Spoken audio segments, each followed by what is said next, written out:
പ്രണയത്തിനേക്കാൾ ഉപരിയായിട്ട് മതത്തെപ്പറ്റി സംസാരിക്കുന്നെങ്കിൽ ആ പ്രണയം യാഥാർത്ഥ്യമാണോ സംശയിക്കേണ്ടിയിരിക്കുന്നു. പിന്നെ അവർക്കൊരു സങ്കടമില്ല, ഒരു വിഷമവുമില്ല, ഒരു ഗിൽറ്റ് ഫീലില്ല. അതൊരു നല്ല കാര്യം ചെയ്യുന്ന പോലെ അവർ ചെയ്യും. ഒരു കാലഘട്ടത്തിൽ ഇത് ഹേബിയസ് കോർപ്പസ് ഹർജികളിലധികം മുസ്ലിം വിവാഹത്തിൽപ്പെട്ട പയ്യനും ഹിന്ദു ക്രിസ്ത്യൻ വിവാഹത്തിൽപ്പെട്ട പെൺകുട്ടികൾ ഇഷ്ടപ്പെട്ട് വരുന്ന കേസുകളുടെ എണ്ണം കൂടുതലായിരുന്നു, വളരെ കൂടുതലായിരുന്നു. 18 അല്ലെങ്കിൽ ടീനേജ് മുതൽ ഒരു ലേറ്റ് 20s വരെയുള്ള പീരീഡിലുള്ള കുട്ടികളാണ് ഇത്തരം പ്രശ്നങ്ങളിൽ ചെന്ന് ചാടുന്നതെന്നാണ് എൻ്റെ ഒരു നിഗമനത്തിനെ മനസ്സിലാക്കുന്നത്. ഞാൻ ഹാജരായ കേസുകളിലൊക്കെ മറ്റാരേക്കാളും സ്വന്തം കുടുംബത്തിലുള്ളവരെക്കാളും ഇവർ ഭയങ്കരമായി സ്നേഹിക്കുന്നു. ഈ പയ്യൻ മാത്രമല്ല, അവരുടെ വീട്ടുകാർ, കുട്ടികൾ അവർക്ക് ഒന്നിനും ഒരു കുറവില്ല, എല്ലാ കാര്യങ്ങളും നോക്കിക്കോളും എന്നുള്ളൊരു ഫീല് കൊടുത്താണ്.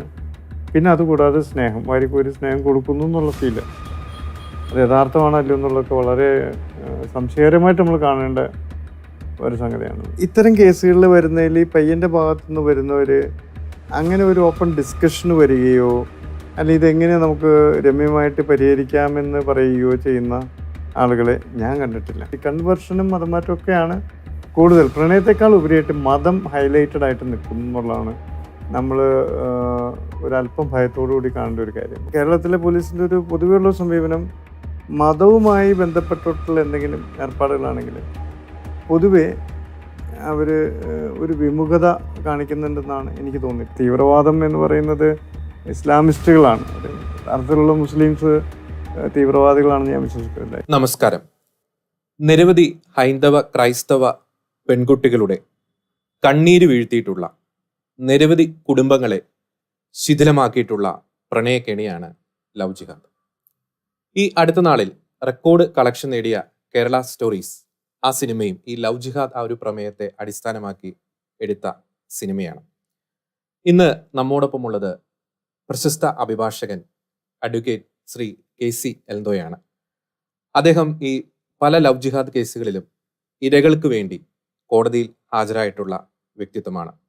സർ, ഈ പ്രോഗ്രാമിലേക്ക് പ്രത്യേകം സ്വാഗതം ചെയ്യുകയാണ്. ഞാൻ തൊട്ടുമുമ്പ് സൂചിപ്പിച്ചതുപോലെ ഇപ്പോൾ ഈ ഒരു കേരള സ്റ്റോറി സിനിമ ഇറങ്ങിയതിനു ശേഷം ഈ ലവ് ജിഹാദ്, ഒപ്പം ഈ തീവ്രവാദികളുടെയൊക്കെ ഒരു നിഗൂഢ അജണ്ടയെ പറ്റി വലിയ രീതിയിലുള്ള ചർച്ചകൾ നടക്കുന്നുണ്ട്. എക്സ്പീരിയൻസ്ഡ് ആയിട്ടുള്ളൊരു അഡ്വക്കേറ്റ് എന്ന നിലയിൽ ഈ ലവ് ജിഹാദ് എന്ന ഈ ഒരു പ്രണയക്കെണി എത്രത്തോളം ആഴത്തിൽ നമ്മുടെ സമൂഹത്തെ ബാധിച്ചിട്ടുണ്ട്? വളരെ ഒരു ലാർജ് ഫ്രെയിമിലുള്ള ഒരു ചോദ്യമാണ് ഇപ്പം ചോദിച്ചത്. ഒരു അഭിഭാഷകൻ എന്നുള്ള നിലയ്ക്ക് ഞാൻ കഴിഞ്ഞ 32 വർഷമായിട്ട് കേരള ഹൈക്കോടതിയിൽ പ്രാക്ടീസ് ചെയ്യുന്ന അഭിഭാഷകനാണ്. ഇത് ഇപ്പോൾ എന്ന് പറയുന്നത് ഒരു 2014 മുതൽ 2018-19 വരെയുള്ള കാലയളവിൽ കുറേയധികം കേസുകൾ ഇത്തരത്തിലുള്ള പ്രണയവുമായി ബന്ധപ്പെട്ട് ഹേബിയസ് കോർപ്പസ് അങ്ങനെയാണ് ഹൈക്കോടതിയിൽ വരുന്നത്. അപ്പോൾ അത്തരത്തിലുള്ള കേസുകൾ നേരിൽ കാണാനും അതിൽ ചില കേസുകളിൽ ഹാജരാകാനായിട്ടുള്ള ഒരു സാഹചര്യം എനിക്കുണ്ടായിട്ടുണ്ട്. അപ്പോൾ അതിൽ 2014 ഒരു കേസിൽ ഞാൻ ഹാജരായ ഒരു കേസിൽ അതിലൊരു പെൺകുട്ടിയുടെ പാരൻസാണ് എന്നെ സമീപിച്ചത്. അപ്പോൾ അവർ വളരെ വിഷമിച്ച് പറയുന്ന, ഈ കുട്ടി 18 വയസ്സായപ്പോഴത്തേക്ക് ഒരു മുസ്ലിം പയ്യൻ്റെ കൂടെ പോയി, പിന്നെ മതം മാറണമെന്ന് പറയുന്നു, വിളിച്ചിട്ട് വരുന്നില്ല, 18 വയസ്സ് കഴിഞ്ഞ് പോയതാണ്. അങ്ങനെ ഇവിടെ അവർക്ക് വേണ്ടി ഞാൻ ഹേബിയസ് കോർപ്പസ് കൊടുത്ത് കുട്ടിയെ കൊണ്ടുവരാൻ പറഞ്ഞു. കുട്ടിയെ കൊണ്ടുവന്നു കഴിഞ്ഞപ്പോൾ കുട്ടി ഈ പ്രണയം അല്ലെങ്കിൽ മറ്റൊരു പുരുഷനെ ഇഷ്ടപ്പെടുന്നുള്ളതിനേക്കാൾ ഉപരിയായിട്ട് മതത്തെ പറ്റിയായിരുന്നു കൂടുതൽ സംസാരിച്ചത്. എനിക്ക് ശരിയായ മതം ഇപ്പോഴാണ് പിടികിട്ടിയത്, ഇതാണ് ശരിയായ മതം, അങ്ങനെ എന്താ പറയുക, സിറിയയിൽ ആട് വയ്ക്കാൻ പോകും, ഇങ്ങനെയൊക്കെയുള്ള കാര്യങ്ങൾ പറയാം. അപ്പോൾ കുട്ടിക്ക് വേണ്ടിയിട്ട് കേരള ഹൈക്കോടതിയിൽ ഹേബിയസ് കോർപ്പസ് കൊടുത്ത് കുട്ടിയെ വിളിച്ചു കൊണ്ടുവന്നു. കുട്ടി ഹാജരായപ്പോഴും അപ്പോഴും ഈ പറയുന്നത് അതിതീവ്രമായിട്ട് ഈ മതത്തെ പറ്റിയിട്ട് പറഞ്ഞുകൊണ്ടിരിക്കുന്നത്. പ്രണയത്തെക്കാളൊക്കെ ഉപരി അതെ, അതാണ് പ്രണയമല്ല, പ്രണയത്തിനേക്കാൾ ഉപരിയായിട്ട് മതം മാറുന്നു, അങ്ങനെയുള്ളൊരു സാഹചര്യമാണ് കണ്ടത്. അവരോട് ഇൻട്രാക്ട് ചെയ്ത് നോക്കി, പാരൻസ് സംസാരിച്ച് നോക്കി, ഇവൻ ഞാനടക്കം സംസാരിച്ച് നോക്കി. ഞാൻ പറഞ്ഞത്രേ ഉള്ളൂ, കുട്ടി വെറും 18 വയസ്സായിട്ടുള്ളൂ, +2 കഴിയുന്നുള്ളൂ. ഈ ഇഷ്ടമുള്ള ആൾ വിവാഹം കഴിക്കാനുള്ള സ്വാതന്ത്ര്യമുണ്ട്, ഇതെല്ലാം ശരിയാണ്. സ്വന്തമായിട്ട് എന്തെങ്കിലും ഏറ്റവും കുറഞ്ഞ പക്ഷം ഒരു ഡിഗ്രി അല്ലെങ്കിൽ എന്തെങ്കിലും ഒരു ജോലി സാധ്യത അതിലേക്കൊക്കെ കടന്നിട്ട് പോരെ വിവാഹം, അത് വീട്ടുകാർ തന്നെ നടത്തി തരുമല്ലോ എന്ന് പറഞ്ഞിട്ട് ഇല്ല, അവരൊന്നും ചെയ്തു തരില്ല, അങ്ങനെ എനിക്കിപ്പോൾ തന്നെ മതം മാറണം, ഇങ്ങനെയുള്ളൊരു ആറ്റിറ്റ്യൂഡായിരുന്നു ആ കുട്ടി കണ്ടത്. ഒരു രീതിയിലും നമുക്ക് അതിനെന്തോ ഒരു മെൻ്റൽ ട്രോമയിൽ പെട്ടുമല്ല. അപ്പം എനിക്ക് തോന്നുന്നത് എന്തോ ഒരു തരത്തിലുള്ള ഒരു ഇൻഡോക്ട്രിനേഷൻ അല്ലെങ്കിൽ it can be of religious indoctrination, അങ്ങനത്തെ ഒരു സാഹചര്യം ആവാം. ഒരു റിലീജിയസ് ഇൻഡോക്ട്രിനേഷനിൽ പെട്ട് കഴിയുമ്പോൾ ഉണ്ടാകുന്ന, അല്ലെങ്കിൽ എന്ത് ശരി, ഒരു കാര്യം എനിക്ക് ശരി എന്ന് പറഞ്ഞാൽ എനിക്ക് പിന്നെ മറ്റൊന്നും കേൾക്കണ്ട എന്ന് വിചാരിക്കുന്ന ഒരു സാഹചര്യത്തിലേക്കാണ് ഈ കുട്ടി പോയെന്ന് മനസ്സിലാക്കുന്നത്. അത് പക്ക ഒരു ബ്രെയിൻ വാഷ് ചെയ്യപ്പെട്ടു. അതെ, ഒരു ബ്രെയിൻ വാഷിംഗ് ആയിട്ടാണ് എനിക്ക് ഫീൽ ചെയ്തിട്ടില്ല. കാരണം ഞാൻ ആ കുട്ടിയെ എടുത്ത് ഞാൻ തന്നെ നേരിട്ട് സംസാരിച്ചു നോക്കി. എന്നാൽ മെഡിക്കൽ ആയിട്ടുള്ള കുട്ടി, ഇനി പഠിത്തവും വേണ്ട, ഒന്നും വേണ്ട. ഈ പറയുന്ന കൂടെ വന്ന പയ്യൻ മുസ്ലിം ആണെങ്കിലും ഈ സാമ്പത്തികമായിട്ട് ഉള്ള ഇവരുമായിട്ട് തട്ടിച്ചു നോക്കുമ്പോൾ വളരെ താഴ്ന്ന ലെവലിലുള്ള കാര്യങ്ങളാണ്. ഈ പയ്യന്റെ ബാക്ക്ഗ്രൗണ്ട് എങ്ങനെയാണ് സാർ? അയാൾ എന്തോ ഡ്രൈവിംഗ് ജോലി ചെയ്യുന്ന ആളാണെന്നാണ് അന്ന് ഞാൻ മനസ്സിലാക്കിയത്. കൃത്യമായിട്ട് ഇയാൾക്കൊരു സൗകര്യമുള്ള വീടോ കാര്യങ്ങളോ ഒന്നും ഇല്ല എന്നും ഈ പാരൻസ് അന്ന് എന്നെ പറഞ്ഞ് മനസ്സിലാക്കിച്ചിരുന്നു. അപ്പം അതിൽ നിന്ന് മനസ്സിലാക്കേണ്ടത് ഇത് പിന്നീട് അവർക്ക് എന്ത് സംഭവിച്ചു എന്ന്. ഇപ്പോൾ കോടതിയിലാണെങ്കിലും കോടതി ഭരണഘടന അനുസരിച്ച് പോകുന്ന കോടതിയാണ്. Article 14, article 21. അപ്പോൾ അവരുടെ ഫ്രീഡം, റൈറ്റ് ടു ലൈഫ്, ഒന്നും കട്ടയിൽ ചെയ്യാൻ പറ്റില്ല. അതാണല്ലോ നമ്മുടെ ഭരണഘടന. നിയമാനുസരണം അല്ലെങ്കിൽ നിയമം വഴി എന്തെങ്കിലും മുടക്കമുണ്ടെങ്കിൽ മാത്രമേ കോടതിക്ക് തടസ്സപ്പെടുത്താൻ പറ്റൂ. നിലവിൽ അങ്ങനെ ഒരു സംഗതികൾ ഇല്ലാത്തത് കൊണ്ട് അവർക്ക് ഇഷ്ടമുള്ളവരോട് ജീവിക്കാനായിട്ടുള്ള സാഹചര്യമുണ്ട്. നമ്മൾ മനസ്സിലാക്കേണ്ടത് ഇന്ത്യ ആണെങ്കിലും കേരളം ആണെങ്കിലും 18 വയസ്സ് കൊണ്ട് ഒരാളും എങ്ങും എത്തുന്നില്ല. സ്വന്തമായിട്ട് ജോലി ആവുന്നില്ല, സ്വന്തമായിട്ട് വരുമാനം ആവുന്നില്ല, ഡിപ്പെൻഡൻസിയിൽ തന്നെയാണ് പോകുന്നത്. അപ്പം ആ ഒരു വിഷയത്തിൽ നിയമനിർമ്മാണങ്ങൾ ഉണ്ടാവേണ്ടത് ആവശ്യമാണെന്ന് എനിക്ക് തോന്നിയിട്ടുണ്ട്. ഒരു അഭിഭാഷകൻ എന്നുള്ള നിലയ്ക്ക് ഇതാണ് ഒരു പ്രധാനമായിട്ട് ഒരു കേസ്. ഈ കേസിൽ സാറേ, ഇത്തരം കേസുകളിൽ പലപ്പോഴും ഇപ്പം ഈ വരുന്ന മുസ്ലിം സമുദായത്തിലെ ഈ ചെറുക്കൻ എന്ന് പറയുന്ന വ്യക്തികൾ, അപ്പോൾ അവരെ ബാക്കപ്പ് ചെയ്യാൻ വലിയ രീതിയിലൊരു ലീഗൽ സപ്പോർട്ട്, ഇപ്പോൾ സാറ് പറഞ്ഞു അവരുടെ ഒരു സാമ്പത്തികമായിട്ടുള്ള നിലയും ഒരു കുടുംബത്തിൻ്റെ നിലവാരവും ഒക്കെ വെച്ച് നോക്കുമ്പോൾ ഇത്തരം കേസുകൾ വരുമ്പോൾ അവരെ സപ്പോർട്ട് ചെയ്യുന്ന ഒരു ലീഗൽ ബാക്കപ്പ് എന്ന് പറഞ്ഞാൽ നമുക്കൊരു അസ്വാഭാവികത അതിനകത്ത് ഫീൽ ചെയ്യാനുള്ളൊരു സാധ്യത ഉണ്ടെന്ന് പറയാം. കാരണം എന്ന് വെച്ച് കഴിഞ്ഞാൽ ഇവർക്ക് വേണ്ടിയിട്ട് കൊള്ളാവുന്ന അഭിഭാഷകർ അപ്പിയർ ചെയ്യുന്നത്, അതെല്ലാം എത്ര പെട്ടെന്ന് എങ്ങനെ ശരിപ്പെട്ടു വരുന്നു. ഇപ്പം ഈ പറഞ്ഞ കേസിൽ തന്നെ ഈ പെൺകുട്ടി 3-4 വർഷമായിട്ട് ഞങ്ങൾ ശാരീരിക ബന്ധത്തിലാണെന്ന് വരെ കോടതിയിൽ പറയുകയായിട്ട് ചെയ്തത്. അപ്പോൾ കോടതി കണക്കൂട്ടി കഴിഞ്ഞപ്പോൾ അത്തരത്തിൽ ശാരീരിക ബന്ധം ഉണ്ടെങ്കിൽ അത് മൈനറായിരിക്കുമ്പോഴാണ്, 9ാം ക്ലാസ്സിലോ ആയിട്ട്. അപ്പോൾ അയാൾക്കെതിരെ പോക്സോ കേസ് രജിസ്റ്റർ ചെയ്യിച്ചു അങ്ങനെ. പക്ഷേ അത്രയും ലെവലിൽ അപ്പോൾ എനിക്ക് തോന്നുന്നു ഇതിൻ്റെ അകത്ത് ഇപ്പം ഒരു ലൈംഗികതയും ഒരു ഭാഗമായിട്ട് വന്നിട്ടുണ്ടോ അതുവരെ സംശയിക്കാനില്ല. എന്താണ് ഇതിൻ്റെ അകത്ത്? എന്തായാലും ഒരു ഇൻഡോക്ട്രിനേഷൻ, ബ്രെയിൻ വാഷ്, ഇത് രണ്ടുമാണ്. അതായത് ബാക്കി എല്ലാം തെറ്റാണെന്നും ഞാൻ വിചാരിക്കണമാണ് ശരി എന്നുള്ളൊരവസ്ഥയിലേക്ക് എത്തിപ്പെട്ടായിട്ട് എനിക്ക് തോന്നിയിട്ടുണ്ട്. ഈ കേസിലെ ഇതിൽ ആ പെൺകുട്ടി ആ പയ്യൻ്റെ കൂടെ പോയതിന് ശേഷം ഇവർ അത് ഈ മറന്നു കളയാന്നുള്ള രീതിയിലാണ്, ഈ പടിയടച്ച് പിണ്ടം വയ്ക്കുക എന്നൊക്കെ ഉള്ള രീതിയിൽ പാരൻസ് അവർ പിന്നെ അന്വേഷിക്കാൻ തയ്യാറല്ലായിരുന്നു. ഇപ്പം അവരെ വേറെ ബോട്ട്സിനെ പറ്റിയിട്ട് ഇപ്പോഴും യാതൊരു ഐഡിയ ഇല്ല. ഇതാണ് ഒരു കേസ്.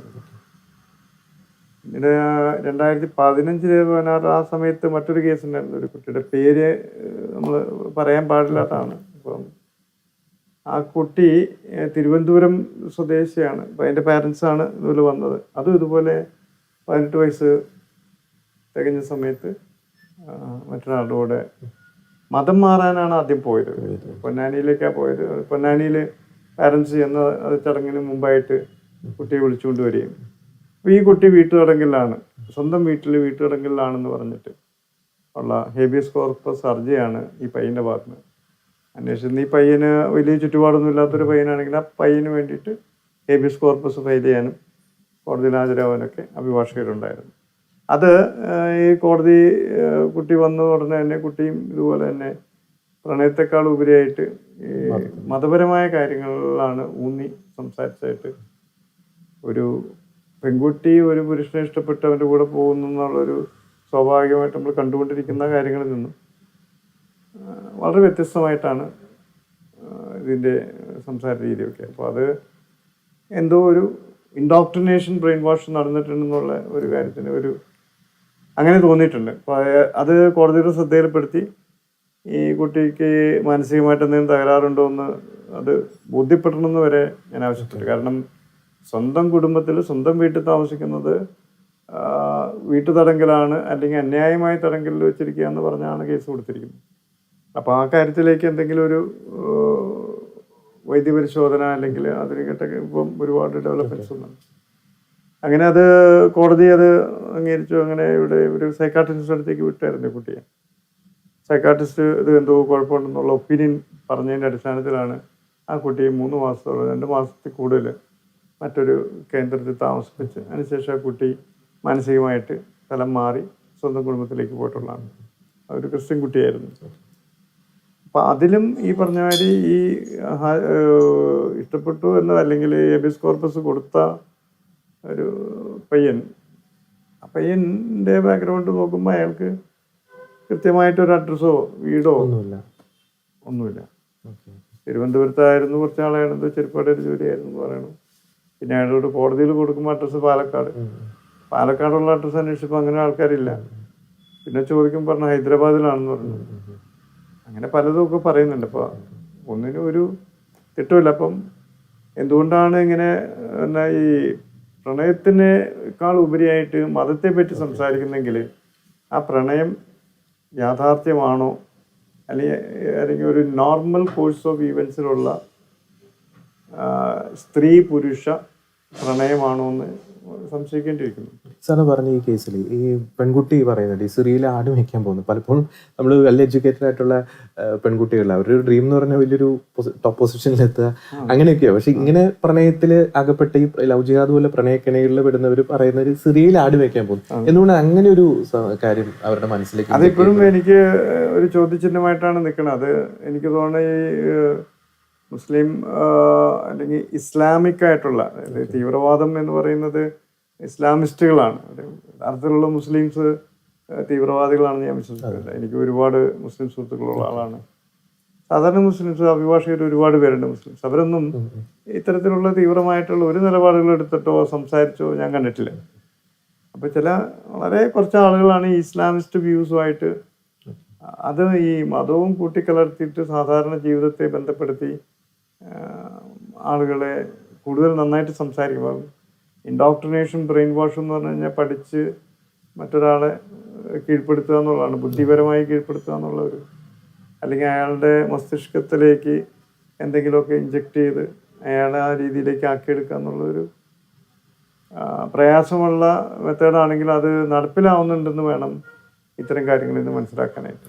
ഈ സാധാരണ ഈ നമുക്കറിയാം ലോകം തുടങ്ങിയ കാലം മുതൽ തന്നെ ഈ പ്രണയ വിവാഹങ്ങളും ഒക്കെ ഉണ്ട്.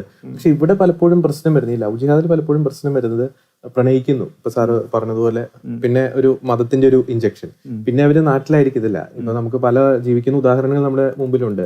നിമിഷ ഫാത്തിമ, സോണിയ സെബാസ്റ്റ്യൻ പോലുള്ള അഫ്ഗാൻ ജയിലുകളിൽ കഴിയുന്നു. അവര് നാട്ടിലല്ല, പിന്നെ കാണുന്നത് ഈ അഫ്ഗാനിലോ സിറിയയിലോ മനുഷ്യ ബോംബായി പൊട്ടിത്തെറിച്ചു അല്ലെങ്കിൽ ഏതെങ്കിലും തീവ്രവാദികളുടെ ഒരു സെക്ഷൽ സ്ലേവ് ആയിട്ട് മാറുന്നു. അതല്ലേ ശരിക്കും ഈ ലവ് ജിഹാദിൽ വലിയൊരു പ്രശ്നമായിട്ട് മാറുന്നത്? ഈ ലവ് ജിഹാദ് എന്ന് പറയുമ്പോൾ തന്നെ ഈ ജിഹാദ് എന്ന് പറയുമ്പം ഈ തീവ്ര ഇസ്ലാമിസ്റ്റ് ആളുകൾ വിശ്വസിക്കുന്നത് മരണം. ഇപ്പോൾ ഫോർ എക്സാമ്പിൾ ഈ അൽ ഖയ്ദയുടെ ലീഡറായിരുന്ന ഉസാമ ബിൻ ലാദൻ്റെ ഒരു കോട്ട് ബുക്കിൽ വായിച്ച അദ്ദേഹം പറയുന്നത്, ഞങ്ങൾ മരിക്കാൻ തയ്യാറായി നിൽക്കുന്നു, ജിഹാദായിട്ട് മരിക്കാൻ ആഗ്രഹിക്കുന്നു, അമേരിക്ക ഞങ്ങളെ കൊല്ലാൻ ആഗ്രഹിക്കുന്നു. വാട്ട് എ പാരഡോക്സ് എന്ന് പറയുന്ന രീതിയിലേക്ക് മനുഷ്യനെത്തിക്കുക. അപ്പോൾ ഞാനിതിനെപ്പറ്റി ഒരുപാട് റിസർച്ച് വർക്ക് ചെയ്തിട്ടുള്ള മാഞ്ചസ്റ്റർ യൂണിവേഴ്സിറ്റിയിൽ സൂയിസൈഡ് ബോംബേഴ്സിനെ പറ്റിയിട്ടൊരു പ്രബന്ധം അവതരിപ്പിച്ച് master of research degree award ചെയ്തിട്ടുള്ള ആളാണ്. അപ്പോൾ ആ സമയത്ത് ഈ ഒരുപാട് കാര്യങ്ങളെ പറ്റിയിട്ട് റിസർച്ച് ചെയ്തു. അപ്പം മനുഷ്യൻ്റെ മനസ്സാണ് ഏറ്റവും കോംപ്ലിക്കേറ്റഡ് ആയിട്ടുള്ള ഒരു സാധനം. അതാണ് ഏറ്റവും ഡേഞ്ചറസ് ആയിട്ടുള്ള വെപ്പൺ. നമുക്ക് മറ്റുള്ള എന്ത് വെപ്പൺസിനെ നമുക്ക് മറിച്ചൊരു വെപ്പൺ കൊണ്ട് തടയാം. പക്ഷേ ഈ മനുഷ്യ മനസ്സും ആ മസ്തിഷ്കത്തിൽ നിന്നുണ്ടാവുന്ന ആ ഒരു കാര്യങ്ങളിൽ ഒരു മനുഷ്യനെ എവിടെ വരെ വേണമെങ്കിലും എത്തിക്കാം. അതിൻ്റെ എക്സ്ട്രീം എൻഡാണ് സൂയിസൈഡ് ബോംബേഴ്സായിട്ട് മാറുന്നത്. പിന്നെ അവർക്കൊരു സങ്കടമില്ല, ഒരു വിഷമവുമില്ല, ഒരു ഗിൽറ്റ് ഫീലില്ല. അതൊരു നല്ല കാര്യം ചെയ്യുന്ന പോലെ അവർ ചെയ്യണം. അപ്പോൾ ആ ലെവലിലേക്ക് ഒരു മനസ്സിനെത്തിക്കാം. ഇപ്പോൾ ഫോർ എക്സാമ്പിൾ നമ്മുടെ സക്കറിയ മൗസോയ് എന്ന് പറയുന്ന ആൾ is only man out of the 9% who is alive ഈ സെപ്റ്റംബർ 11 അറ്റാക്കിൽ ട്വിൻ ടവർ അറ്റാക്ക്. അദ്ദേഹത്തെ കോടതിയിൽ കൊണ്ടുവരുമ്പോൾ ഇങ്ങേർക്ക് there is no feel of guilt, there is no remorse, nothing, is so happy. അപ്പോൾ കൂട്ടിക്കയറുന്ന ജഡ്ജിനോട് വരെ അദ്ദേഹം പറഞ്ഞു എന്നാണ് പറയുന്നത്. I quote from the book, why you don't understand even now the God curse America.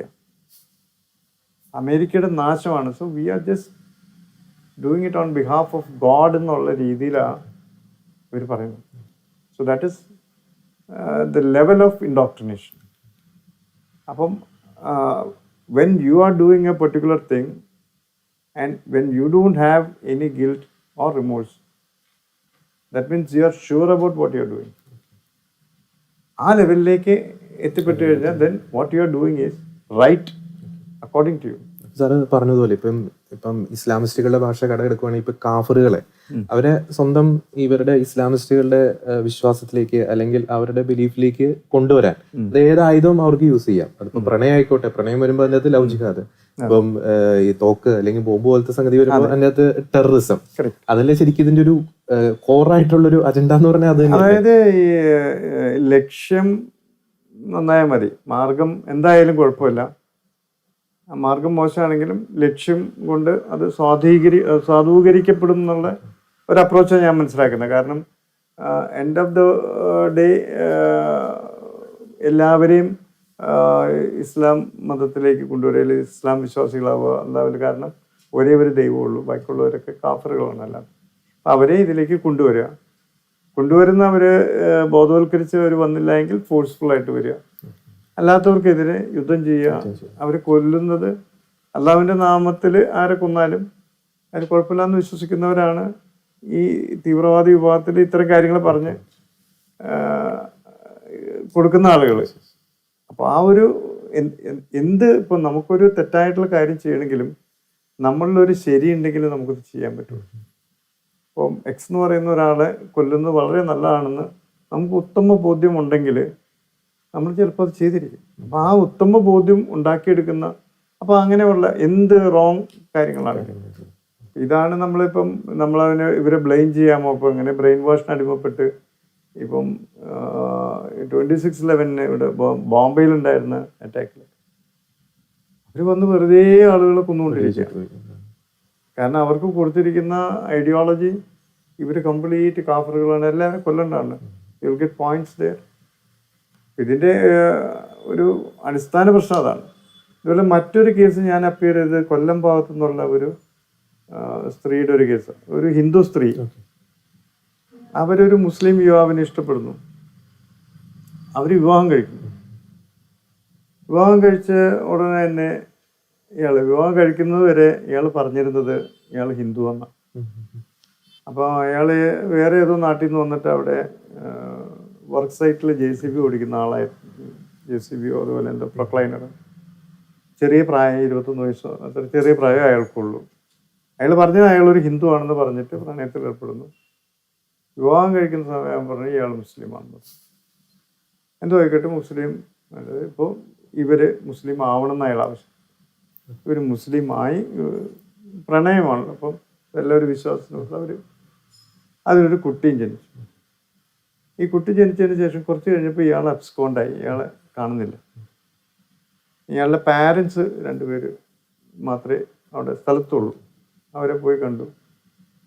പിന്നെ ഒരു സുപ്രഭാതത്തിൽ ഇയാൾ വീണ്ടും വന്നിട്ട് ഈ കുട്ടിയെ കളിപ്പിക്കാൻ എന്നുള്ള വ്യാജന എടുത്തുകൊണ്ട് പോയി. 2 വയസ്സോ 3 വയസ്സോ ആ കുട്ടിയെ കൊണ്ടുപോയി. പിന്നെ ഇയാളും ഇല്ല, ഈ കുട്ടിയില്ല. അപ്പോൾ എൻ്റെ കുട്ടിയെ കിട്ടണം എന്ന് പറഞ്ഞുകൊണ്ട് ഇയാൾക്കെതിരെ, ഇയാളുടെ പാരൻസിനെതിരെ ഈ സ്ത്രീ പോലീസിൻ്റെ എല്ലാ തലങ്ങളിലേക്കും അപേക്ഷ കൊടുത്തു. അപ്പോൾ പോലീസ് ഡിപ്പാർട്ട്മെൻറ്റ് പറഞ്ഞാൽ അന്വേഷിച്ചിട്ട് കാണുന്നില്ല. ഞങ്ങൾ എന്ത് ചെയ്യും? അങ്ങനെ അവർ ഇവിടെ ഹൈക്കോടതിയിൽ ഹേബിയസ് കോർപ്പസ് കൊടുത്തു. അപ്പോൾ ആ ഹേബിയസ് കോർപ്പസിൽ ഉത്തരവുകളൊക്കെ ഉണ്ടെങ്കിലും അന്വേഷിച്ചിട്ട് കണ്ടില്ല. ഇനി എപ്പോഴെങ്കിലും അവർ കണ്ടുപിടിക്കുമ്പോൾ അടുത്ത നടപടി എടുക്കാം എന്ന് പറഞ്ഞ് ആ റിട്ട് ക്ലോസ് ചെയ്യണ്ടേ. അപ്പോൾ ഈ കുട്ടി എവിടെ പോയി, ഇയാൾ എവിടെ പോയി? അപ്പോൾ അതിൽ ഇവർ പോലീസിന് എഴുതി കൊടുത്തിട്ടുണ്ട്, തീവ്രവാദ പ്രവർത്തനത്തിന് ഈ കുട്ടിയെ ഉപയോഗിക്കാൻ സാധ്യതയുണ്ട്. ഈ യുവതി എഴുതി കൊടുത്തിട്ടുണ്ട്, ഓൺ റെക്കോർഡുള്ള. അപ്പോൾ ഇതൊക്കെ എന്താണെന്ന് ചോദിച്ചു കഴിഞ്ഞാൽ ഒരു അപകടകരമായ സിറ്റുവേഷൻ നമ്മുടെ നാട്ടിൽ നിലനിൽക്കുന്നു എന്ന് വേണം. നമ്മൾ ബോധവൽക്കരിക്കപ്പെടേണ്ട സമയം കഴിഞ്ഞു. കുറച്ചുകൂടി എല്ലാവരും ഒന്ന് അലേർട്ട് ആവേണ്ട ഒരു സാഹചര്യം. നമ്മളറിയാതെ നമ്മളെല്ലാത്തിനെയും നിസ്സാരവൽക്കരിച്ച് പറയുമ്പോൾ ഇതിലൊന്നുമില്ല എന്ന് പറയും. പക്ഷെ അത് പോരാന്നുള്ളതാണ് എൻ്റെ അനുഭവത്തിൽ നിന്നുള്ളത്. അഭിഭാഷകരുടെ ഇടയിൽ ഇത്തരം പല കാര്യങ്ങൾ വരും. ഇപ്പോൾ അവരങ്ങനെ ജനറലൈസ് ചെയ്തിട്ടൊന്നും പറഞ്ഞു. പക്ഷേ എല്ലാ അഭിഭാഷകർക്കും അറിയ കാലഘട്ടത്തിൽ ഒരുപാട് ഹേബിയസ് കോർപ്പസുകൾ വന്നിട്ടുണ്ട്. അപ്പോൾ അതിൽ ചിലതൊക്കെ സത്യമുള്ളതായിരിക്കാം. ഈ സാറ് പറഞ്ഞ പോലെ ഈ ഹേബിയസ് കോർപ്പസ് ഒരു ഹർജിയിൽ ഈ കേരള ഹൈക്കോടതി തന്നെ ഒരു കാലഘട്ടത്തിൽ അതിൻ്റെ ഒരു പാറ്റേണിൽ തന്നെ ഒരു അസ്വാഭാവികത തോന്നിയിട്ടുണ്ടോ? ഒരു പ്രത്യേക ഒരു സൈഡിൽ ഒരു പ്രത്യേക വിഭാഗക്കാർ, മറു സൈഡിൽ ഇരകളായിട്ടുള്ള അങ്ങനെ എന്തെങ്കിലും?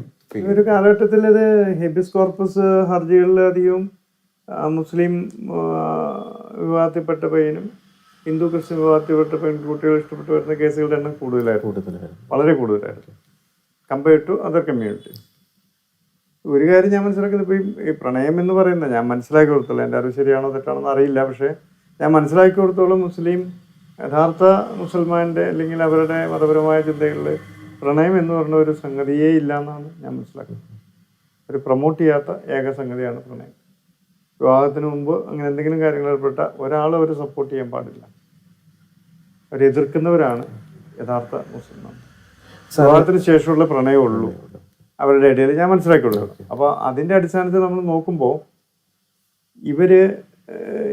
ഞാൻ ഈ ആളെ പ്രണയിച്ചു, എനിക്ക് ആ കുട്ടിയെ വിട്ടുകിട്ടണം എന്ന് പറഞ്ഞിട്ട് ഹേബിയസ് കോർപ്പസ് ഹർജി വരികയും അതിൻ്റെ പുറത്ത് അവർ ഈ മതപരമായ കാര്യങ്ങൾ പറയുകയൊക്കെ ചെയ്യുമ്പോൾ അത് കാര്യങ്ങളെ നമ്മളൊരു സംശയത്തോടുകൂടി കാണേണ്ടിയിരിക്കുന്നു.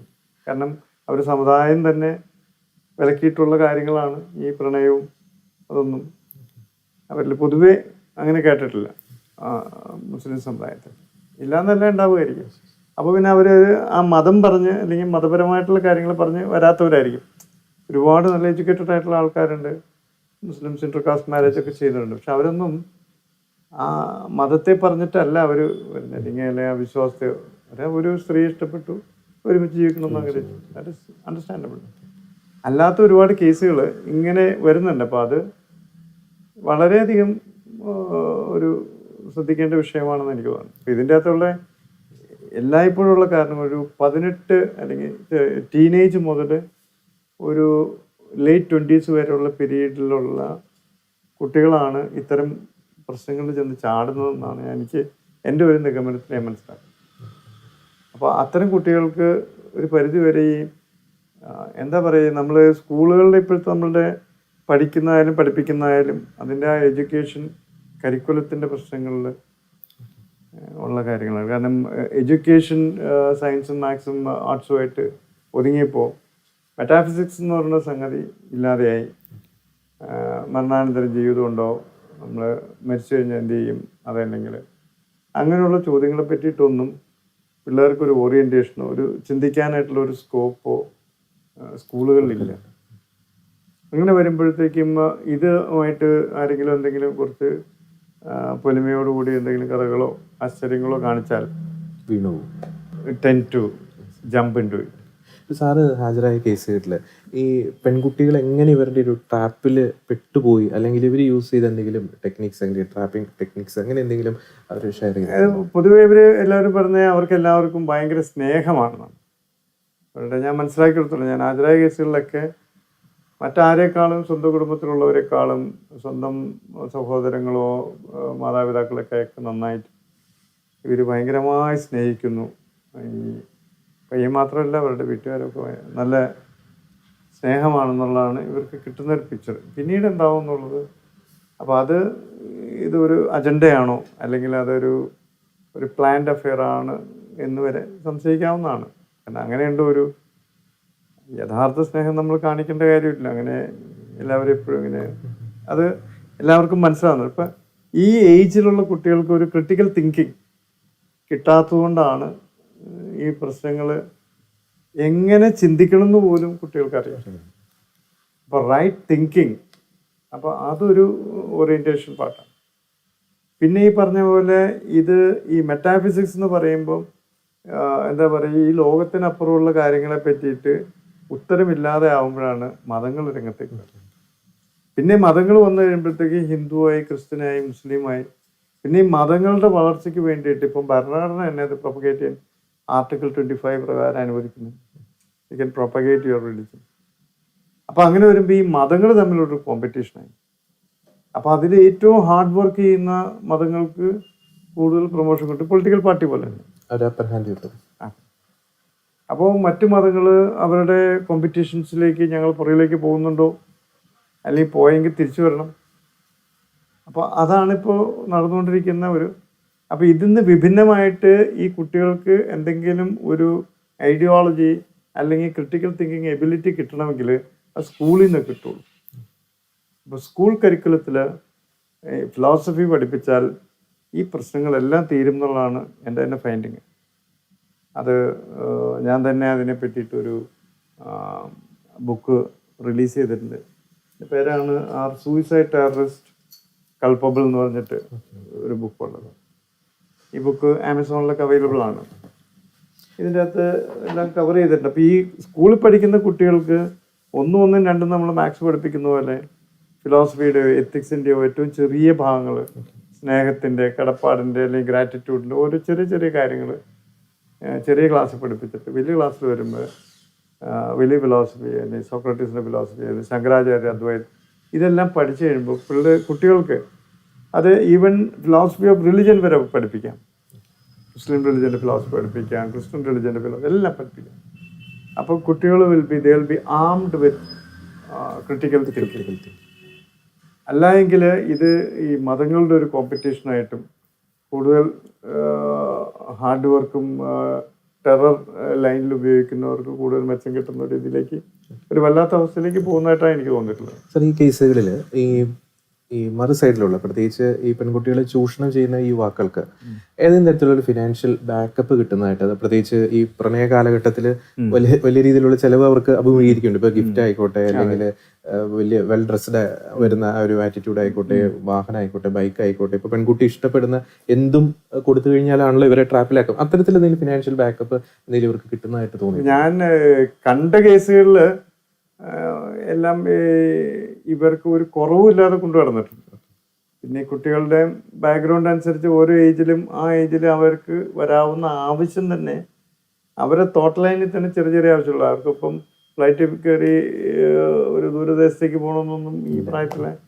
അപ്പം അധികം ഈ 18 വയസ്സ് താഴെയുള്ള സ്കൂൾ തലത്തിലാണ് പലപ്പോഴും കണ്ടേക്കുന്ന എല്ലാ കേസുകളിലും, ഭൂരിഭാഗം കേസുകളിലും ഈ ചെറിയ ഏജ് ഇവർ പഠിക്കണം. അപ്പം ചെറിയ ഏജിൽ മിഠായി മുതൽ അല്ലെങ്കിൽ ആ ചെറിയ സാധനങ്ങൾ, അതായത് വരുതിയിൽ നിൽക്കാവുന്ന ചിലവുള്ള കാര്യങ്ങളിലേക്കാണ് വരുന്നത്. അപ്പം അത് ഇവർ മീറ്റ് ചെയ്യുന്നുണ്ടെന്നായി കുട്ടികളിൽ നിന്ന് സംസാരിച്ചപ്പോൾ എനിക്ക് മനസ്സിലായിട്ടുള്ളത്. കാരണം കുട്ടികൾ അവർക്ക് ഒന്നിനും ഒരു കുറവില്ല, എല്ലാ കാര്യങ്ങളും നോക്കിക്കോളും എന്നുള്ളൊരു ഫീല് കൊടുത്താണ്. പിന്നെ അതുകൂടാതെ സ്നേഹം, വാരിക്കോരി സ്നേഹം കൊടുക്കുന്നു എന്നുള്ള ഫീല്, അത് യഥാർത്ഥമാണല്ലോ എന്നുള്ളതൊക്കെ വളരെ സംശയകരമായിട്ട് നമ്മൾ കാണേണ്ട ഒരു സംഗതിയാണ്. അപ്പോൾ തന്നെ ഈ സെക്ഷൽ എക്സ്പ്ലോട്ടേഷൻ ഇതിൻ്റെ അകത്തൊരു ഫാക്ടറാണോ? പിന്നീട് ഒരു ബ്ലാക്ക് മെയിലിംഗിലേക്ക് തിരിച്ചു വരാൻ പറ്റാത്ത ഒരു സ്ഥിതിയിലേക്ക് എത്തിച്ചേരുന്ന ഒരു പോയിന്റിലേക്ക് ഇവരെ പെൺകുട്ടികൾ എത്തിക്കുക, പിന്നെ അതിന്റെ പേരിൽ പിന്നെ മതം മാറ്റും അല്ലെങ്കിൽ അവരുടെ ഐഡിയോളജിയിലേക്ക് കൊണ്ടുവരിക, അങ്ങനെ എന്തെങ്കിലും? ഞാൻ ഹാജരായ ഒരു കേസിൽ അതായിരുന്നു ഒരു കാരണം. കാരണം ആ കുട്ടി 9ാം ക്ലാസ് മുതൽ തന്നെ സെക്ഷലി എക്സ്പോസ്ഡ് ആയിരുന്നു എന്ന് കുട്ടി എന്നെ കോട്ടി പറഞ്ഞു. അപ്പോൾ ഈ ചെറിയ പ്രായത്തിൽ സെക്ഷലി എക്സ്പോസ്ഡ് ആയിക്കഴിഞ്ഞാൽ മനസ്സിലാക്കുന്നത് ഒരു അഡിക്ഷൻ പോലെ, സെക്ഷൽ ലൈഫിനോട് ഒരു അഡിക്ഷൻ പോലെ കുട്ടികൾക്ക് ഉണ്ടാവുകയും പിന്നെ ആ ആളെ മാറാനോ അല്ലെങ്കിൽ നമ്മളുടെ ഒരു സാംസ്കാരിക ഒരു ചുറ്റുപാടുണ്ട് നമ്മുടെ സമൂഹത്തിൻ്റെ, കേരളത്തിൽ പ്രത്യേകിച്ച്. അത് വൺ മാൻ വൺ വുമൺ എന്നുള്ള കോൺസെപ്റ്റ് ഇപ്പോഴും വളരെ ഇടിഞ്ഞു പോവാതെ തന്നെ നിൽക്കുന്നുണ്ട്. പല സ്ഥലത്ത് മാറ്റങ്ങളുണ്ടെങ്കിലും ഇപ്പോഴും ഒരു majority sector one man one woman ലെവലിലാണ് പോകുന്നത്. അപ്പം ഒരാളെ മാറുക എന്നുള്ളത്, അപ്പോൾ അത് ഒരു കടപ്പാട് പോലെ അതും ഇതിൻ്റെ ഒരു ഭാഗമായിട്ട് ആവാം. ഒരു വളരെയധികം ഒരു പോസിബിലിറ്റി ഉണ്ട് അങ്ങനെ എക്സ്പോസ്ഡ് ആയി കഴിഞ്ഞാൽ. അതും നമുക്ക് തള്ളിക്കളയാൻ പറ്റില്ല. അത് വളരെ വാലിഡ് പോയിന്റാണ് ജോർജ് ചോദിച്ചത്. ഒരു സൈഡിൽ സാറേ, പ്രത്യേകിച്ച് ഈ ആൺകുട്ടികളുടെ പേരൻസ്, നമുക്കൊരു ജെന്യൂൻ ആയിട്ടുള്ള ഒരു പ്രണയ കേസുകളാണെങ്കിൽ ഇരു കുടുംബം അല്ലെങ്കിൽ പെൺകുട്ടിയുടെ ഫാദർ മദർ അല്ലെങ്കിൽ ആൺകുട്ടിയുടെ ഫാദർ മദർ ഒരു മച്ചുറായിട്ടുള്ള ഒരു ഡിസ്കഷനിലേക്ക് ഇതിനൊരു ഫൈനൽ സൊല്യൂഷൻ, കോർട്ടിന് പുറത്ത് തന്നെ ഒരു സൊല്യൂഷനിലേക്ക് ഒരു 90% കേസുകൾ അങ്ങനെ എത്തുന്നത്. പക്ഷെ ഇത്തരം കേസുകൾ ഈ വരുന്ന ഈ ആൺകുട്ടിയുടെ പേരൻസിന്റെ ഒക്കെ ഒരു നിലപാട് എന്തായിരിക്കും? അവരുടെ റിലേറ്റീവ്സ് ആയിട്ട് ആരെങ്കിലും വരുന്നുണ്ടോ, ഫ്രണ്ട്സ് ആയിട്ട് വരുന്നുണ്ടോ, അവരുടെയൊക്കെ ഒരു നിലപാട് എന്തായിരിക്കും? പൊതുവെ ഈ ഞാൻ ഹാജരായിട്ടുള്ള കേസുകളിലും അതുപോലെ തന്നെ ഞാൻ കോടതിയിലിരിക്കുമ്പോൾ കണ്ടിട്ടുള്ള പല കേസുകളിലും ഈ ഇത്തരം കേസുകളിൽ വരുന്നതിൽ പയ്യൻ്റെ ഭാഗത്തുനിന്ന് വരുന്നവർ അങ്ങനെ ഒരു ഓപ്പൺ ഡിസ്കഷന് വരികയോ അല്ലെങ്കിൽ ഇതെങ്ങനെ നമുക്ക് രമ്യമായിട്ട് പരിഹരിക്കാമെന്ന് പറയുകയോ ചെയ്യുന്ന ആളുകളെ ഞാൻ കണ്ടിട്ടില്ല. അങ്ങനെ ഉണ്ടെങ്കിൽ അവർ ഇപ്പം ഈ ഇവിടെ നിന്നുള്ള ഈ 18 വയസ്സായുള്ള കുട്ടിയുടെ കാര്യം പറഞ്ഞല്ലോ, അതിൽ ഞാൻ ആ കുട്ടിയോടും പറഞ്ഞ് അവിടെ വന്ന ആളോട് ഞാൻ പറയാൻ ശ്രമിച്ചെങ്കിലും അവരതൊന്നും കേൾക്കാൻ തയ്യാറില്ല. ഞങ്ങൾക്ക് കുട്ടിയെ വിട്ടു കിട്ടണം, ഇങ്ങനെ ഒറ്റ വാക്കാ പറയുന്നത്. ഞാൻ അവരോട് പറഞ്ഞ് ഈ കുട്ടിക്ക് 18 വയസ്സല്ലേ ഉള്ളൂ, ഒരു ഡിഗ്രി എടുത്ത് 21 വയസ്സായി കഴിഞ്ഞാൽ ഇവർ തന്നെ കല്യാണം നടത്തി തരും, നിങ്ങൾ എന്തിനു തരുത്? അത് ശരിയാവില്ല.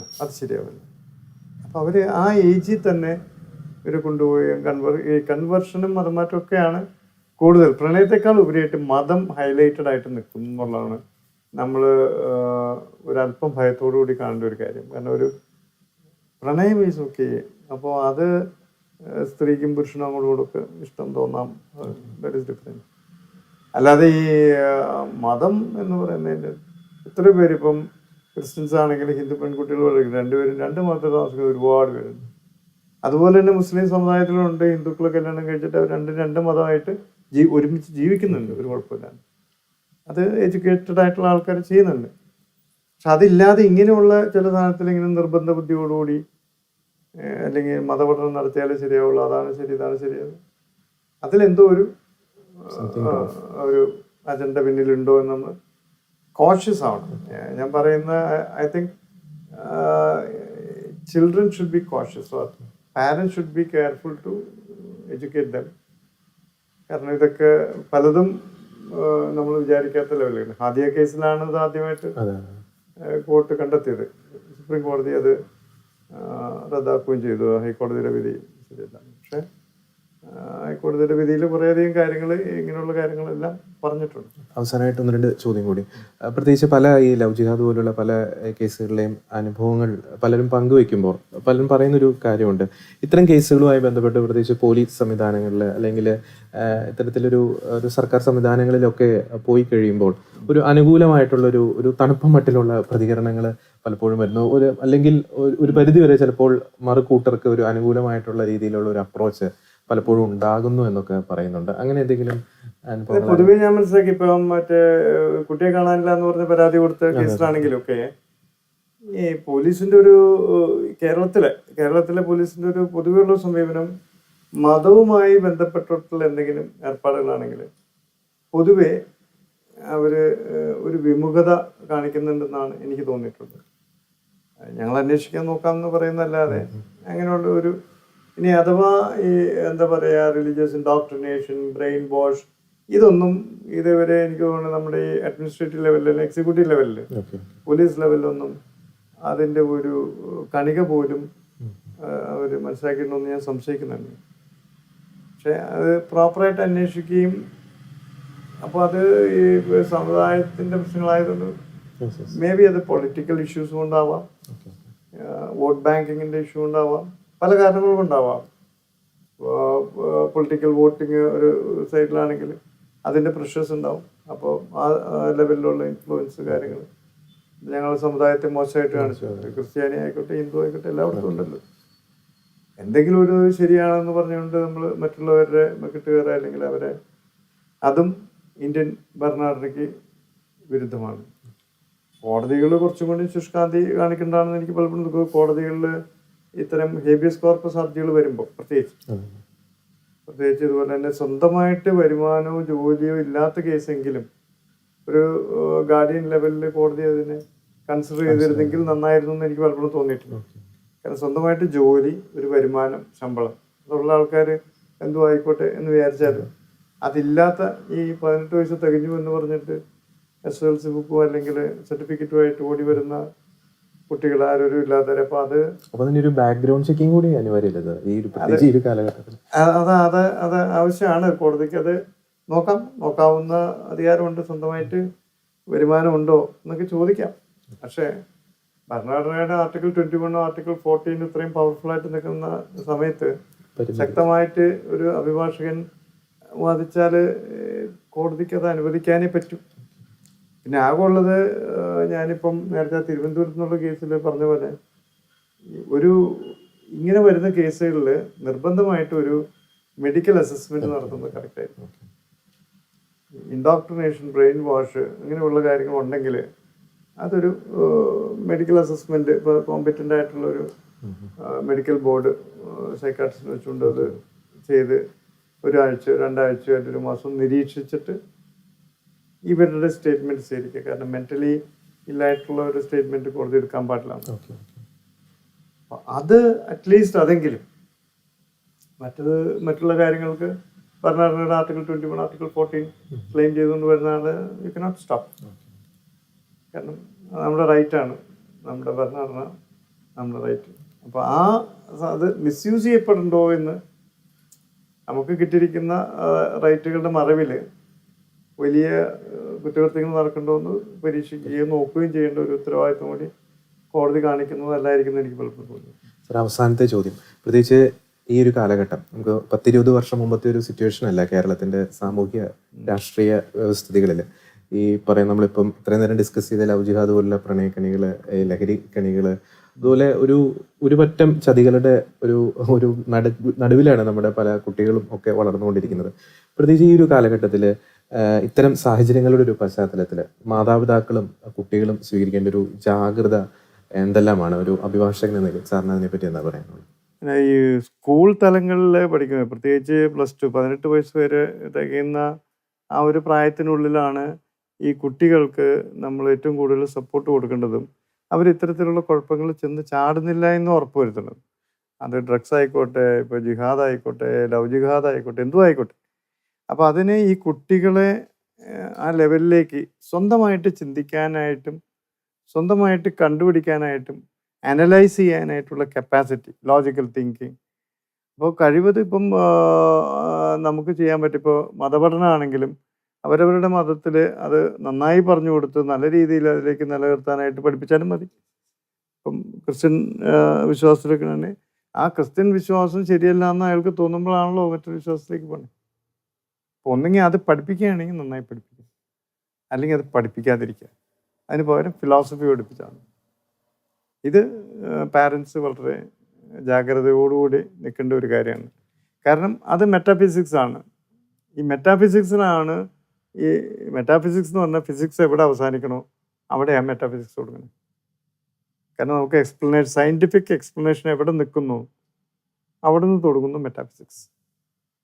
അതുകൊണ്ടാണ് മെറ്റാഫിസിക്സിന് beyond physics, that is called metaphysics. അപ്പം മെറ്റാഫിസിക്സിലാണ് ഈ ഏർപ്പാടുകൾ മുഴുവൻ നടക്കുന്നത്. അപ്പം നമ്മൾ പാരൻസ് എന്നുള്ള എനിക്ക് എല്ലാവരും ഒരുപോലെ എഡ്യൂക്കേറ്റഡ് ആവണമെന്നില്ല, ഒരുപോലെ വിവരം ഉണ്ടാവണമെന്നില്ല. പക്ഷേ നമുക്ക് എക്സ്പ്ലെയിൻ ചെയ്യാൻ പറ്റാത്ത കാര്യങ്ങളിൽ ആണ് നമ്മൾ വിശ്വാസത്തിലേക്ക് കിടക്കുന്നത്. അല്ലെങ്കിൽ ജനിച്ചു വീണ സാഹചര്യം ക്രിസ്ത്യൻ സമുദായമാണെങ്കിൽ ക്രിസ്ത്യൻ വിശ്വാസമാണ്. ആ വിശ്വാസം സ്ട്രോങ് ആയിരിക്കണം. കാരണം നമുക്കല്ലാതെ എക്സ്പ്ലെയിൻ ചെയ്യാൻ അറിയാത്തതുകൊണ്ട്. ഫ്രണ്ട്ഷിപ്പും വളരെ ശ്രദ്ധിക്കേണ്ടതാണ്. അതിലൂടെ ഈ മതമോ അല്ലെങ്കിൽ മെറ്റാഫിസിക്കലായിട്ടുള്ള എന്തെങ്കിലും ഇൻഡോക്ട്രിനേഷൻ വരണ്ടോ എന്നുള്ളതാണ് നമ്മൾ ഏറ്റവും കൂടുതൽ ശ്രദ്ധിക്കേണ്ടത്. കാരണം ഈ മെറ്റാഫിസിക്സ് ടോട്ടലി ഡിഫറെൻ്റ് ആയിട്ടുള്ളൊരു സംഗതിയാണ്. അത് സ്കൂളുകളിൽ പഠിപ്പിക്കണം എന്നുള്ളതാണ്. 10 വർഷം മതി. 10 വർഷം കൊണ്ട് ഇവിടുന്ന് ഈ ടെററിസ്റ്റ് ആക്ടിവിറ്റീസ് തന്നെ ഇറാഡിക്കേറ്റ് ചെയ്യാൻ പറ്റും എന്നുള്ള എൻ്റെ കണ്ടുപിടുത്തം. It's my thesis. അതിനാണ് ഞാൻ ബുക്ക് എഴുതിയേക്കുന്നത്. ഒറ്റ കാര്യം ചെയ്താൽ മതി, ഈ കുട്ടികളെ സ്കൂളിൽ ഫിലോസഫി ഏറ്റവും പ്രാധാന്യമുള്ള സബ്ജക്റ്റാക്കി മാറ്റിയാൽ മതി. അത് ചെയ്താൽ ഈ കുട്ടികൾ ദേ വിൽ ബി കോൺഫിഡൻറ്റ്. അവരൊരിക്കലും മതപരമായിട്ടുള്ള വിശ്വാസം കൊണ്ട് അവരെ മാറ്റിമറിക്കാൻ പറ്റില്ല. റാഡിക്കൽ തിങ്കിങ്ങിലേക്ക് ഒരു റിലിജന്റെ റാഡിക്കൽ തിങ്കിങ്ങിലും ഒരു കുട്ടിയും പെടില്ല. കാരണം അവന് ക്രിട്ടിക്കലായിട്ട് അവന് സ്വയം ചിന്തിക്കാനല്ലേ അവൾക്ക് സ്വയം ചിന്തിക്കാൻ കഴിയും. അതിന് ആരും സഹായം വേണ്ട. അത് നമ്മൾ കൊടുക്കാനായിട്ടാണ് ഏറ്റവും കൂടുതൽ ശ്രദ്ധിക്കേണ്ടത് എന്നുള്ളതാണ്. ഞാനിത് പല അധികാര സ്ഥാനത്തേക്ക് ഇതൊക്കെ അയച്ചു കൊടുത്തിട്ടുണ്ടെങ്കിലും ഇതൊന്നും ഒരു ആക്ഷൻ. പക്ഷേ അറ്റ്ലീസ്റ്റ് ഇപ്പോഴെങ്കിലും ആരെങ്കിലും അധികാര സ്ഥാനത്തിരിക്കുന്നവർ ഫിലോസഫി പഠിപ്പിക്കുക. Western philosophy, Indian philosophy, philosophy of religion, ഇതെല്ലാം പഠിപ്പിക്കുന്നതിൽ ഒരു തെറ്റില്ല. തിയോളജി പഠിക്കുന്നവരാണെങ്കിൽ പോലും ഫിലോസഫി പഠിച്ചിട്ട് പോകുന്നുണ്ട്. ഇപ്പോൾ ബാംഗ്ലൂർ UTC പല സാധനങ്ങളുണ്ട്. അയർലൻഡിൽ പോയി പഠിക്കുന്നവരുണ്ട്. ഇതെല്ലാം ഫിലോസഫി പഠിച്ചിട്ടാണ് പിന്നെ അതിൻ്റെയും പുറത്തേക്ക് കയറിയിട്ടാണ്. എന്ത് സംഗതിയാണെങ്കിലും കുട്ടികളെ ക്രിട്ടിക്കൽ തിങ്കിങ്ങിനും ഇതിലെ മെറ്റാഫിസിക്കൽ എക്സ്പ്ലോയിറ്റേഷനോ പെട്ടുപോകാതെ അവരെ കരകെട്ടണമെങ്കിൽ ഇത് മാത്രമേ മാർഗമുള്ളൂ. പിന്നെ അല്ലെങ്കിൽ മതവിശ്വാസമാണെങ്കിൽ ആ മതവിശ്വാസം സ്ട്രോങ് ആയിട്ട് ആ കുട്ടിക്ക് അതിൽ നിന്ന് വ്യതിചലിക്കാൻ ഇടവരരുത്. വ്യതിചലിക്കുന്നുണ്ടെങ്കിൽ ആ മതം കൈകാര്യം ചെയ്യുന്നവരുടെ തകരാറാണ്. വളരെ നന്ദി സാർ. പ്രത്യേകിച്ച് സാറിന്റെ വിലയേറിയ സമയം ഷെക്കീന ന്യൂസുമായിട്ട് പങ്കുവച്ചതിന്. ഇനിയും അങ്ങയുടെ അഭിഭാഷക ജീവിതത്തിലൂടെ അനേകർക്ക് നീതി ലഭ്യമാക്കി കൊടുക്കാൻ അങ്ങേക്ക് സാധിക്കട്ടെ എന്ന് പ്രാർത്ഥിക്കുന്നു. ആശംസ. Thank you.